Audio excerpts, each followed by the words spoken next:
Hey, ladies, thank you so much for joining me today. I'm so excited to speak with all of you. I know we have several 30 under 30s with NAR, as well as Side's very own Rookie of the Year. How is everybody doing? Good. Doing How are great. you? Thanks for having us. Good. Mhm. Thank you. So the thing is that there's a humongous failure rate in real estate. Typically, people get their license, and within the first 2 years, upwards of 80 to sometimes 90, depending on what statistics you're looking at, of real estate agents fail and leave the business. So, as young, successful realtors who obviously have not left the business and are doing really well and achieving a lot, what would you say are some of the things that helped you out the most when you very first started in real estate? Um, Thanks so much for having us. And some of the things that really helped out when getting into real estate for me was learning from a great mentor and my broker leader of Own Real Estate, Wilson. So he has taught me a lot. And I basically went on every single appointment with him and became a sponge and worked nights and weekends and listened to a lot of podcasts, didn't listen to music anymore. So just really dove right into real estate. And I think something else that really helped was I bought some investment properties beforehand. So I went through the process myself as a buyer. So I knew how to really be able to guide people in the process through that way. Yeah, for me, definitely having the great mentor. I would agree with that. I actually started out as Anthony's assistant, my broker. And so I worked for him and had the opportunity to be really closely involved with 100 deals or so before I transitioned to just being a sales partner on the team.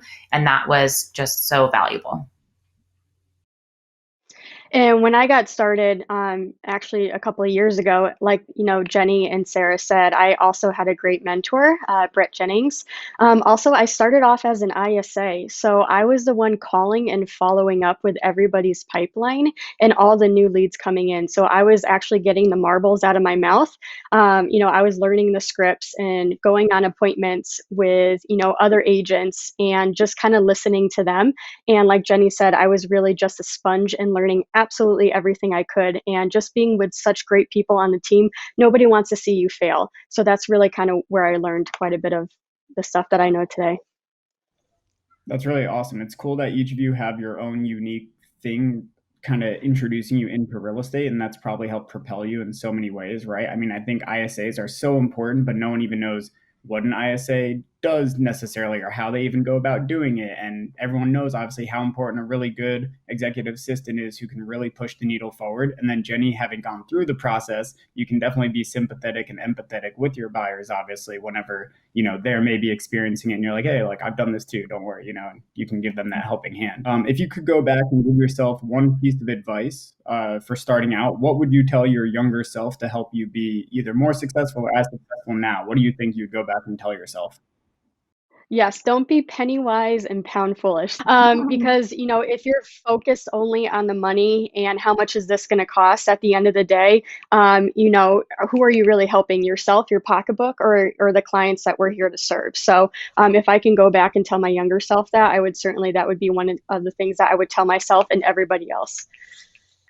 Yeah, so for me, I would have probably just tracked everything of what I shouldn't have been doing. So I recently hired a real estate assistant, and I'm like, why didn't I do that earlier? Because I worked a lot of long hours, weekends, nights, hosting open houses, and back then we had to put all the A-frames out for all the open houses. So we're out early morning and late night inputting all the data. So just having an assistant by your side, whether it might be like a virtual assistant to input data in the Philippines, that's something I wish I did start a bit more early on. For me, I would say just to be even more organized from the beginning, it's so important that, like you just said, Jenny, that have all your data, all your contacts, and keep really good records. And I wish I started keeping better records earlier on. Being organized and having kind of all your ducks in a row, more or less. At what point, do you feel like you decided you needed help, right? Like, how do you make that determination that, like, oh wow, I could be doing so much more if I had the bandwidth to do it? So at what point do you feel like you kind of made that mental switch and executed on it? And then, how has it helped you guys so far for the help you do receive?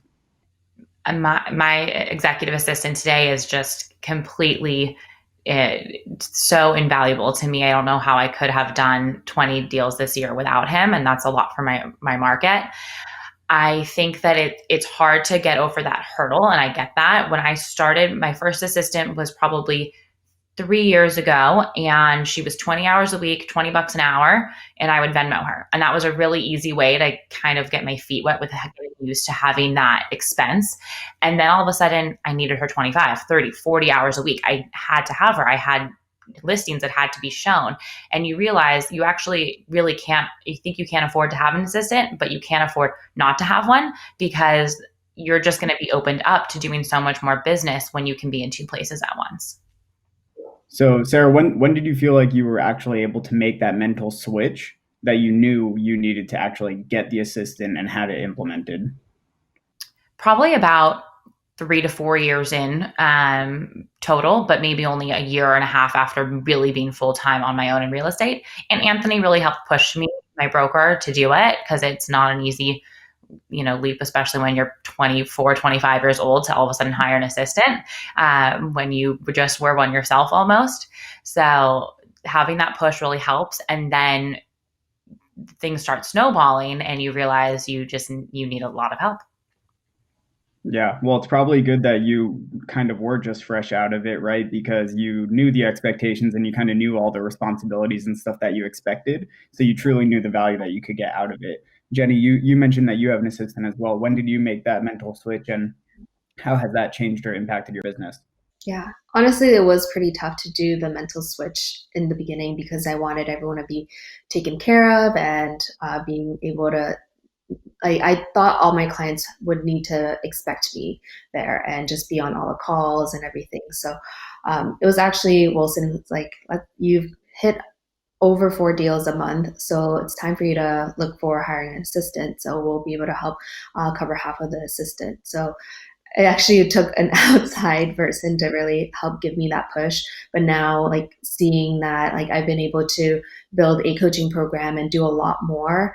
I think closing, 10 to 12 deals in June with escrows was so tiring. I did not want to talk to anyone anymore. But now hiring the assistant, I'm like, now I can confidently feel confident to manage 10 escrows again within a month. That's awesome. And Kelly, what support do you lean on at least to help you just move forward or at least do what you do best? Sure. So I actually don't have a support staff on my own that I pay as an assistant just yet. But with our team, we actually have, the transaction coordinators, the listing managers. They actually just hired virtual assistants to help us with the PED forms. So as long as we send them the information, they will call the agent, set the appointment, and send out the PED forms. We also have about 2 or 3 showing assistants that we can help, leverage. And I, tried hiring assistant at the beginning of the year. Unfortunately, it didn't work out, but I'm just so mentally nervous. Like Jenny said at the beginning, it's a very hard thing to overcome because you're now responsible for somebody else's income, and it just puts a lot of pressure and it's very stressful. But I know that I do need one because I don't have a work-life balance. I see the value it brings, just like Jenny and Sarah said. So I hope that would be my goal next year to get one. How exactly do you nurture your SOI, right? As soon as everyone gets into real estate, people are told, oh, just nurture your sphere and get in touch with your sphere and really make touches. And you're like, well, I only have 50 people in my phone book and I've hit them up 14 times already about real estate. So what do you do to maybe do some high touch to your sphere? And maybe, Sarah, why don't we start with you? Sure. So this is something that's really important to me. And I like getting in front of clients or just, friends, family with specific gifts or things that are, relevant to them. For Christmas this year, I did some customized Patagonia jackets for really high-end clients or my high net worth sphere of influence, and then also some nice corksicles for everybody else. I typically send out handwritten cards for Valentine's Day or any other Halloween, even maybe. I've sent lottery tickets in the mail. I've also done a Google form where I ask people for their birthdays, their anniversaries, as well as their favorite wine, their favorite restaurant, their favorite dessert. And then every month, my assistant and I go through that list And anyone that has an occasion that month, we make sure they get something that is their favorite bottle of wine, or a restaurant or a gift card to their favorite restaurant, so that they can use it. And things like that go a really long way. And it's amazing that they'll start to think of you when they, they might have a friend, or they themselves were thinking about making a move or getting a new home. Going from ISA, where you're getting your marbles out of your mouth and you're running through the scripts, I'm sure you probably don't run through the scripts with your family and friends and acquaintances and things like that. So what are you doing specific to nurture your SOI? If it's something like newsletters or gifts like Sarah, do you have anything specific that you do? Yeah, so and it's funny too because when I moved to San Jose, I'm not from here. I didn't know anybody. So when I first started off, it was also crucial to be in an ISA role. But now after the past 2 years of me becoming an agent and getting listings and buyers in the contract, I'm now slowly starting to build my sphere of influence. So we send out newsletters monthly to the clients that we have and we want to stay in front of.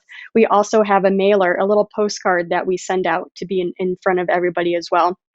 And we do client, events throughout the year. This year is a little bit different, but mainly we do have calling nights with the team. And Brett orders pizza and we all sit around the table. We have fun and we call and say, hey, just wishing you and your family happy holidays. If you're around the table and you're talking about real estate, we'd love to be that contact for you. So there's a few different ways that we like to stay in front of the clients for the sphere of influence. That's awesome. I like that you guys do it as kind of like a team event too on top of it, right? I mean, it makes it more fun. It's not so much a Yes. chore, right? I know accountability is hard sometimes with things like that. So people, they know what they're supposed to do, but actually getting them to do it and follow through with it is tough. So it's nice that, you have a team leader who brings you guys all together and you guys do the activities. You walk the walk, not just talk the talk. Jenny, as far as your SOI, what do you do specifically? Anything similar to Sarah or Kelly? Yeah, very similar, and good thing that we have a supportive team. So pre-COVID, some of the things that we would do is rent out a movie theater, whatever. It's usually a Disney movie. Like we would dress up as the Frozen characters as a team. I was Olaf, and everyone had a different character, and make it a toy drive, so a charity giving. So we just rented out one theater and a movie theater and had past clients and our sphere of influence come and just tell them to bring a gift as their ticket in, and we would donate the gifts to the Toys for Tots. So we did a lot of events previously. We would have picnics in the park. We would have shredding days as well too. So this year would be more so, as I mentioned before, like the virtual webinars, just very educational platforms, and just sending it and DMing it to people on Instagram. That's literally what I've just been doing. I'm like, hey, sign up, sign up, sign up, or are you interested? So I've been doing a lot more just simply on Instagram and Facebook from a social media standpoint to get people, like, get in front of their face and share the stories and the wins, and truly come off more authentic of like, okay, this is a testimonial. This is a story that we've helped, not I'm not the one who I just post like pictures of houses or nice kitchens. I always have like me or the client in the picture, and it gives a lot more of a personal touch.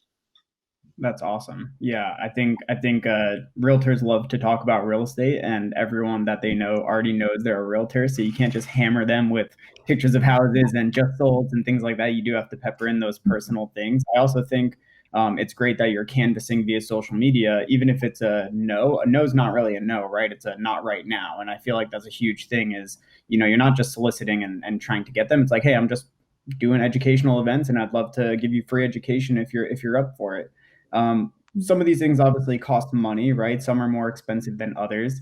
Sarah, specifically with you, how do you go about keeping track of your expenses and things like that, especially when you have lots of different programs or gifts and gift cards all underway at once? Mm-hmm. So I try to put everything on one credit card, and then my assistant also has one that just links right to that business account. And I have a bookkeeper. I finally hired a just virtual bookkeeper this year, and so every month they just go through the bank statements and the credit card and kind of get everything ready. It makes taxes quick at the end of the year, and that really helps. Um, I think something I should probably work on is setting a budget for different things. I tend to just kind of jump all in and go for it, but which I think is great. But as my business grows and gets bigger, just will have to be more mindful, I think, of exactly where the money is going. Is this working? Should I spend more money on it next month or dial it back? Yeah, that's a great point. Kelly, how about you? Do you have either a bookkeeper or any system specifically that you do to keep track of your expenses, especially if you're sending out postcards and things like that to people? So because I'm on a hybrid team with Brett, I'm under kind of his team. So he actually carries those expenses. So there's not a whole lot for me to track. I track my mileage, I track like business lunches, memberships. And what I've done is I've created an Excel spreadsheet with different drop down items for what category it is. And then I try to remember to save all my receipts. I know everybody, is a little bit different in their situation. That actually works for me.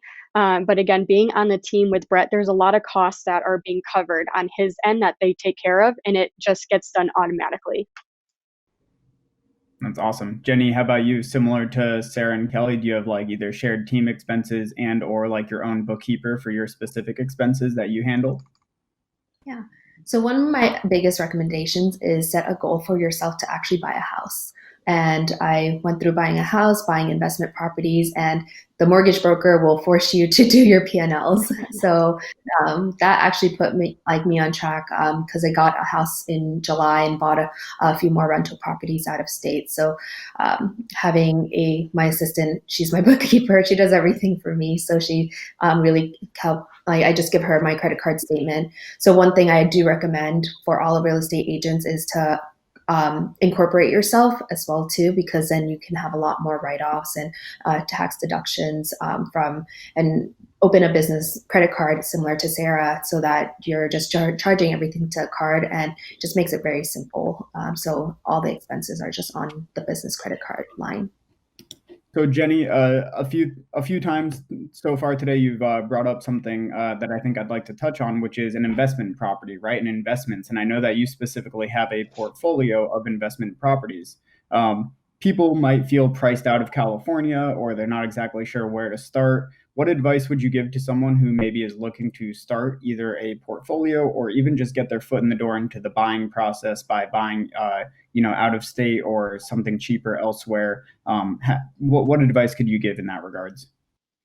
Yeah, so some of the thought process of that is you're able to buy something out of area. I have properties in Kansas City, in San Antonio, and also in Alabama, in Huntsville. So those properties do get a lot of cash flow and some appreciation. And one of the quick tips is, it's not a rule of thumb, but one quick tip to look at is looking for the 1% rule. So if you see a property for $150,000 and it rents out for $1,500, you have to figure out what the taxes and the expenses and everything else is. It's likely going to cash flow. So it'll be a first benchmark of looking at a good deal. In the Bay Area, $1 million house, you can probably rent out for maybe like 2,500, 3,000. So that's where you don't really get the 1% rule. You get 0.25% there. So that's where I really think, like, for real estate agents, we're working really hard in our active income to help other clients and build their equity. But what about our own? And I've actually been able to build out a coaching program starting in January, and have a few side members in my coaching group as well, to teach them on how to really invest and look at scaling. Currently, me and my boyfriend have 37 units. So we've scaled from 0 to 37 in just 4.5 years, and excited to just share our journey. That's awesome. You might be hearing from me. I might be looking to join that program. That's great. So with 2021, what is probably your biggest goal that you're looking to achieve in 2021? If you were to look back at the perfect year in December or January of 2022, what would you say were your biggest feats and accomplishments that you would want to get going? And Sarah, how about you share first? My goal really is to sell 30 homes. I did 20 this year, so that would be, doing 50% more than I did last year or this year, and I would be thrilled. Awesome. Kelly, how about you? What's your biggest goal? Sure. So I actually have a couple, but I would like to hire an assistant to sell 50 units. I did 27 this year, and I think with help, I can definitely scale it up and do more. Awesome. And then Jenny, how about you? My biggest goal is to get my parents to retire and move out here. And I think that's where I focused a lot of my energy. And I guess I thought about the units and the count, but okay, how do I help my family to move from New York to the Bay Area? I actually bought this house. Fellow side partner was a listing agent, Ron Davis from Voyage. So thank you for accepting my offer, even though I wasn't the highest offer. And got an ADU, so hopefully have them move out here for a few months of the year and be able to have my parents be a part of the business as well too. And other real estate style side will be to get to 100 million of volume this year with the support of the team and with showing assistance was about 70 million. So just up leveling a little bit. That's awesome. So obviously, it's great to have huge goals. I'm assuming you guys all have great plans to get there. But what would you say is probably your biggest challenge right now, aside from time and support and things like that? What would you say is your biggest challenge stopping you from achieving those goals that you're looking to maybe overcome? Kelly, why don't you share first? It's my mindset from really letting go and trusting other people can step in and represent me and my business how I want it to be represented. I just want to do everything myself. So that's my biggest challenge. Yeah, that's probably definitely a huge one for a lot of people. Probably that similar mindset shift that Sarah and Jenny had to make when getting their assistants going. Sarah, how about you? I just want to speak to that first, Kelly. I think for me, I know there's a lot of things I do great and a lot of things I do terribly. So you'll find someone that does those things way better than you could do them. And that's really helpful, And in terms of compensation, what I do now with my executive assistant, because he's compensated very well, but he has a more reasonable salary and then a flat fee bonus per closing. So whether it's a $500,000 condo or a $5 million house, the same flat fee so that he's just as incentivized to help on every single one. And it's not so hard to cut a check when you're getting one yourself, that's worked out really well. And everyone's happy to do that. Jenny, how about you? What do you think is your biggest challenge for 2021? Yeah, some of the challenges is that I do have a lot of ideas that I need to or want to implement. For example, Prop 19 has just been instated in all of California now. Anyone who's 55 plus or disabled can move into any part and not just 10 counties that it was limited to. So there's going to be a lot of movement. So going back to Sarah, what she mentioned, finding those off-market properties. So targeting specific 55 plus people who might be in 2-story, 3-story homes and empty nesters. Those are great properties that we might be able to get off market. So I think that would be something I need to really hire someone to focus on that front to really implement that to get to that 100 million. That's a great area of opportunity for sure. So obviously, you each have probably worked on your organizational skills, but I think that there's probably a big piece of your business that has to do with your database and your client database. I would be remiss if I didn't ask, do you guys utilize a CRM, and how effectively do you feel like you use it? Kelly, I know you use one. Do you mind speaking to your experience with the CRM? Sure. We currently use Boomtown. It's fantastic. You're very organized. You know exactly what clients are in what category. You can set to-dos to follow up. If you had a call with them, they're like, I'm in a meeting. Give me a call. Over the weekend, you can set it to do. You set them up on drips. Nurture drips. If there's going to be buying in the next couple of months, you can hit them with emails every so often. And if you've already talked to them, you can kind of periodically send them properties that they might be interested in. In addition to that, and calling, you're going to be in front of them, quite often. You can email, you can call, you can text from that platform, and I highly recommend it to anybody who doesn't have it. We absolutely love Boomtown. That's awesome. As we know, CRMs are only as good as what you put into them, right? How often are you in your CRM, Kelly? Is it a daily thing? How much time do you actually spend in your CRM? every single day. I can't do anything without it. I'm very organized and I'm very detailed. I don't have the best memory, so I have to write everything down. And I don't write it down on my notepad. Or if I do have a meeting with a buyer and I write down all the notes on the paper, after that meeting, I go into their account and I upload everything we talked about before I forget it. So, I mean, probably. I mean, all day I'm in Boomtown if I'm not out with clients, because there's always someone to call or follow up with. You see someone, searching now on the website and you want to follow up with them. I'd probably say 6, 7 hours a day. Wow, that's a lot. It sounds like you're Yeah, living Sims Real Estate Edition in your CRM. Sarah, yeah. how about you? Can you utilize the CRM? Yes, we use Copper. And I like Copper a lot because it syncs really well with Gmail. So anytime you're emailing with a client, it automatically makes, it knows that you've touched them that day, and you can organize them into really nice groups with the proper cadences and send mass emails pretty easily, which is Awesome. helpful. It's great to hear. Mhm. Jenny, how about yourself? Yeah, I just recently transitioned to Brevity, and it's a CRM that also has transaction management. So our team, we were using Asana and Chime and Real Scout and a lot of other tools. And what I realized that this tool was able to combine all three in one, so I didn't have to go in multiple databases. And another tip that I have is like having an assistant, and it could be someone like a virtual assistant from the Philippines or something that you're not paying $20, but maybe $5 to $10 an hour to hop on your Zoom calls with you while we're doing all of our consults virtually, so that you can really focus on talking to a client and then have them as a note taker in the back, and then putting them into the CRM and putting all the notes in and getting their birthdays and all of that is very important. So that's one next step that Kelly, we can chat more about on how to do best practices for hiring your assistant. Yeah, that's That's great. awesome. Thank you so much. Love that. Yeah, That's I super try to cool. make sure my assistant's copied on every email and all group text messages, so that I'm kind of in a text chain with my client, but I might never take any action. I just know what's going on because my goal is to be in my CRM, honestly, as little as possible and have him do all the updating for me. Yeah, that's great. I'm gonna start looking into getting an assistant just to do all my note taking and all my Zoom meetings. There's so much to keep track of. So for a brand new agent, they're brand new in the business. Maybe they're not ready to take some of these steps.